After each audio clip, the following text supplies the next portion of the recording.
Assalamualaikum sahabat. Sebagai umat Islam, kita tentu pernah mendengar sebuah hadis yang menjelaskan bahwa di akhir zaman kelak akan datang sosok makhluk tinggi besar yang memiliki kekuatan begitu dahsyat. Sosok yang kita kenal dengan nama Dajjal tersebut merupakan sosok yang akan menguji manusia akhir zaman. Namun, tak banyak yang tahu tentang kisah dan asal-usulnya. Berikut ini, Ensiklopedia Islam akan mengupasnya untuk Anda.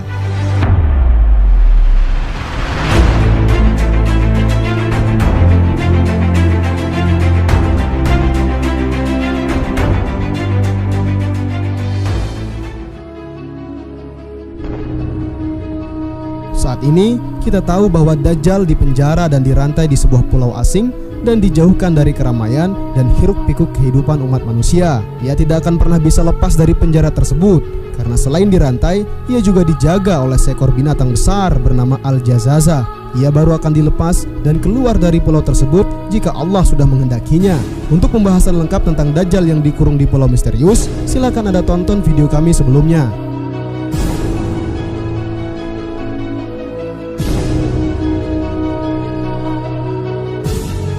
Dalam beberapa hadis dijelaskan bahwa asal-usul Dajjal adalah seorang keturunan Yahudi. Ia lahir dari orang tua yang postur tubuhnya tinggi gemuk dengan hidung yang sangat mancung menyerupai paruh burung. Di masa kecil, Dajjal telah banyak membawa kesialan bagi masyarakat di kampungnya, sehingga banyak masyarakat yang tidak suka dan ingin membunuhnya. Suatu hari, masyarakat di kampung itu tahu akan keberadaan Dajjal di sebuah kuil. Mereka bersepakat untuk membakar kuil itu. Pada saat peristiwa itu terjadi, Dajjal dibawa oleh pendeta kuil untuk dihanyutkan ke laut.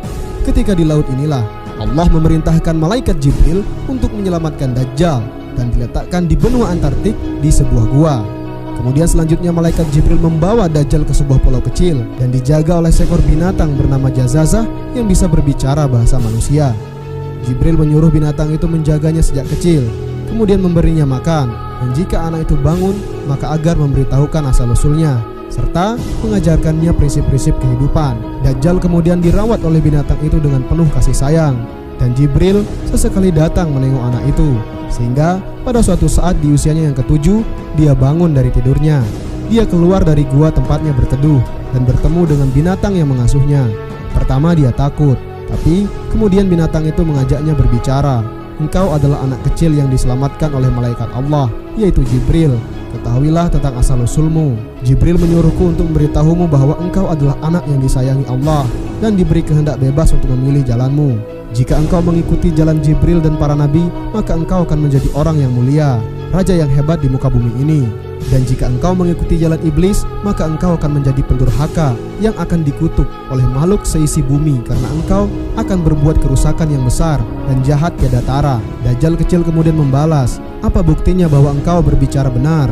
Maka oleh binatang itu, Dajjal diajak ke suatu tempat di pulau itu dan menunjukkan lempeng-lempeng bertuliskan tangan Jibril. Binatang itu berkata, ini ditulis sendiri oleh malaikat yang mulia, yaitu Jibril, dan merupakan pedoman hidup untukmu. Janganlah kau melenceng dari pedoman-pedoman ini, atau kau akan menjadi manusia durhaka. Lempeng-lempeng itu bertuliskan di antaranya, Allah adalah Maha Pencipta, Raja alam semesta, sembahlah hanya Allah dan jangan mempersekutukannya. Di sisi lempeng itu ada segumpal zat atau materi yang merupakan sisa alat tulis Jibril yang dibawa dari surga. Dajjal kecil memegang zat itu dengan tangannya, kemudian dipermainkannya, dan ia menemukan bahwa zat itu sangat ajaib karena bisa menghidupkan kembali hewan yang sudah mati. Zat inilah yang kelak akan digunakan Dajjal sehingga bisa menghidupkan makhluk yang sudah mati. Binatang pengasuhnya mengajarkan kepada Dajjal cara-cara ritual menyembah Allah dan menyuruh agar rutin melaksanakannya. Namun Dajjal itu enggan dan selalu membangkang hingga usianya dewasa. Dia sangat tertarik pada kehidupan di pulau itu, sehingga ia mempelajari semua aspek ilmiah. Dan dengan kecerdasannya yang luar biasa, dia mampu menguasainya dengan bantuan penjelasan dari pengasuhnya. Suatu hari Dajjal di dalam tidurnya, malaikat Jibril alaihissalam telah mengajarkan ilmu-ilmu hikmah kepadanya tanpa mengetahui bahwa Dajjal juga dipelihara oleh Azazil atau iblis. Ini adalah permintaan Azazil kepada Allah Subhanahu wa Ta'ala yang juga dikabulkannya. Dikala itu Azazil juga telah menjelma menjadi ular besar dan memberinya makan dan air minum yang dimasukkan ke dalam mulutnya. Binatang pendampingnya sangat sabar, selalu menyuruh Dajjal untuk beribadah kepada Allah. hingga Dajjal yang telah diceramahi membalas, "Siapa Allah itu? Kenapa aku tidak pernah melihatnya? Bahkan aku tidak pernah bertemu Jibril yang sering kau bicarakan itu. Jangan-jangan semua yang kau bicarakan itu hanya dustamu agar aku tunduk kepadamu. Dengar ya, aku lebih hebat darimu dan Allah yang kau sebut-sebut itu," kata Dajjal. Binatang itu ketakutan setengah mati mendengar makian Dajjal, lalu kemudian berkata, "Aku adalah ciptaan Allah dan aku hanya taat kepadanya. Engkau telah mengatakan hal yang mengguncang langit, maka dengarlah, bagimu ada dua janji. Kesempatan pertama adalah jika engkau menyatakan tunduk kepada Allah, maka perkataanmu akan diampuni. Namun jika engkau tidak mau, maka tinggalkanlah pulau ini untuk melihat kehidupan di luar sana agar kau menyadari keesaan Allah. Nanti engkau akan kembali ke sini, dan jika pada saat itu engkau masih membangkang, maka janji kedua akan berlaku, yaitu engkau tidak akan pernah lagi dapat kembali ke pulau ini dan akan menjadi makhluk yang paling jahat di muka bumi ini hingga akhir zaman." Dajjal kemudian pergi, membuat perahu dan di tengah laut berpindah ke kapal lain dengan mengarang cerita bahwa ia adalah korban kapal. Ia pergi menjenguk dunia luar, belajar setiap hal yang membuatnya tertarik, menyelidiki kisah-kisah tentang sejarah dirinya, menggali harta karun dunia berupa ilmu dan materi, hingga ia menjadi orang yang sangat kaya, sangat pandai, dan yang membuatnya takjub adalah fisiknya yang tidak pernah tua walaupun umurnya sudah sangat tua.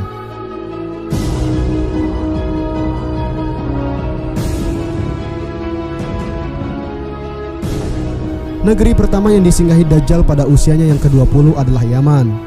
Di sana ia belajar berbagai hal baru setiap hari dan dapat memahami makna kehidupan dan makhluk hidup dengan sangat cepat. Seolah-olah ia memiliki kecerdasan dan kemampuan 100 kali lipat manusia lainnya.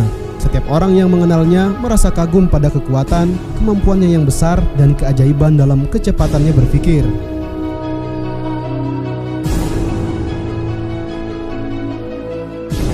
Karena umurnya yang panjang dengan fisik yang tetap baik, Dajjal juga pernah berkelana hingga di zaman Nabi Musa dan zaman Nabi Isa. Setelah berkelana ke berbagai tempat, akhirnya Dajjal pulang kembali ke tempat ia diasuh dulu. Tetapi begitu ia telah berlabuh dan berjalan menuju gua, binatang raksasa berbulu tebal, penguasa pulau itu merintangi jalannya. Binatang itu bersama dengan 20 orang yang bertubuh tinggi melebihi pohon-pohon yang tinggi. Wajah mereka bersinar seperti matahari. Pada tangan mereka terdapat rantai besi berlapis baja yang tampak jelas bukan buatan dunia ini. Dajjal menggigil ketakutan. Ia bertanya, "Apa ini? Siapa mereka? Bagaimana mereka dapat sampai ke sini?" Binatang itu menjawab, "Wahai orang yang paling bodoh, engkau telah menyia-nyiakan dua kesempatan yang diberikan Allah kepadamu, yakni kesempatan untuk bertaubat, dan tidak tersisa bagimu kecuali janji terakhir. Janji terakhir itu adalah seperti yang tertulis dalam pesan Jibril untuk Dajjal. Tidak ada kitab bagimu kecuali apa yang dibawa kepadamu oleh seorang nabi terakhir, yaitu Nabi Muhammad SAW yang datang menjelang akhir zaman. Jika engkau beriman dan meyakini apa yang kami imani, maka Allah akan memudahkanmu untuk mengimani penutup para nabi. Ia bernama Muhammad Al-Amin. Ia akan lahir sebagai nabi dan rasul di tengah-tengah kaum yang buta huruf. Ia berhijrah ke tempat yang banyak ditumbuhi pohon kurma dan yang banyak mata air dan sumur tawarnya dengan tanah subur. Jika engkau mendustakan nabi yang mendahului Muhammad, maka Allah akan menutup hatimu dengan selubung hitam. Hatimu menjadi condong kepada kejelekan dan tidak dapat melihat cahaya. Akalmu hanya akan melihat dirimu sendiri saja, seperti iblis si terkutuk, dan engkau pun akan menjadi teman akrabnya. Jika engkau tidak mempercayai Allah, malaikatnya, serta Rasulnya, maka engkau akan dimasukkan ke dalam penjara 1000 tahun lamanya. Engkau akan bebas ketika Muhammad SAW telah wafat. Ketika siuman dari pingsannya, Dajjal mendapati dirinya telah berada dalam gua, sementara binatang itu ada di depannya. Kedua tangan dan kakinya terbelenggu dengan rantai yang sangat panjang. Dajjal diliputi ketakutan yang tidak pernah dirasakannya. Ia belum pernah melihat belenggu seperti ini, bahkan dalam penjara Fir'aun dan kerajaan lainnya yang pernah dikunjunginya. Binatang itu berkata, "Engkau adalah Dajjal akhir zaman, raja kejahatan masa depan yang dikutuk oleh seluruh penghuni langit dan bumi. Engkau telah dianugerahi kekuatan dan kecerdasan oleh Allah, juga diberikan kebebasan untuk memilih jalanmu. Tetapi inilah yang telah kamu pilih. Sekarang engkau berada pada zaman penutup para nabi, kekasih Allah Muhammad SAW. Ia telah lahir beberapa hari yang lalu ketika engkau berada di tengah lautan.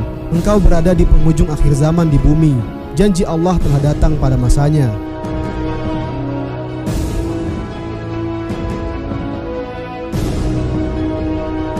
Demikian pembahasan kami tentang asal-usul Dajjal. Semoga dapat memberikan manfaat bagi Anda yang menontonnya. Jika Anda suka, maka jangan sungkan untuk mensupport channel ini dengan menekan tombol like, subscribe, kemudian sebarkan ke teman-teman Anda. Wassalamualaikum warahmatullahi wabarakatuh.